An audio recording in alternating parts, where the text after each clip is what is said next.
ಬರುವ 16ನೇ ತಾರೀಕಿಗೆ ನಮ್ಮೆಲ್ಲರ ನೆಚ್ಚಿನ ಮುಖ್ಯಮಂತ್ರಿಗಳಾದಂಥ ಸನ್ಮಾನ್ಯ ಶ್ರೀ ಸಿದ್ದರಾಮಯ್ಯಜಿಯವರು, ಉಪಮುಖ್ಯಮಂತ್ರಿಗಳಾದಂಥ DK ಶಿವಕುಮಾರ್ ಅವರು ಬೀದರ್ ಜಿಲ್ಲೆಗೆ ಆಗಮಿಸಲಿದ್ದಾರೆ. ಈ ಜಿಲ್ಲೆಯಲ್ಲಿ ವಿವಿಧ ಇಲಾಖೆಗಳಲ್ಲಿ ಅಭಿವೃದ್ಧಿ ಪರ ಕೆಲಸ ಕಾರ್ಯಗಳಿದ್ದಾವೆ. ಅದರ ಶಂಕುಸ್ಥಾಪನೆ ಮತ್ತು ಉದ್ಘಾಟನೆ ಕಾರ್ಯಕ್ರಮಗಳನ್ನು ನಾವು ಆಯೋಜನೆ ಮಾಡಿದ್ದೇವೆ.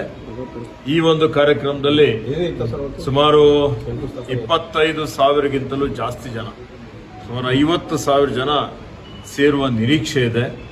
ಬಹಳ ದೊಡ್ಡ ಪ್ರಮಾಣದಲ್ಲಿ ಈ ಕಾರ್ಯಕ್ರಮ ಆಯೋಜನೆ ಮಾಡಲಾಗಿದೆ.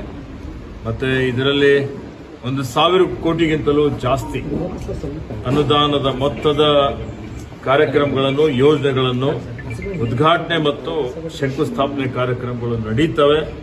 ಅದರಲ್ಲಿ ನೀರಾವರಿ ಯೋಜನೆ ಇದೆ, ಅದರಲ್ಲಿ ಜಿಲ್ಲಾಡಳಿತ, ಜಿಲ್ಲಾ ಸಂಕೀರ್ಣ ಇದೆ, ಕುಡಿಯ ನೀರಿನ ಯೋಜನೆಗಳಿದ್ದಾವೆ, ರಸ್ತೆ, ಚರಂಡಿ, ಶಾಲೆ ಕೋಣೆಗಳು, ವಸತಿ ಶಾಲೆಗಳು.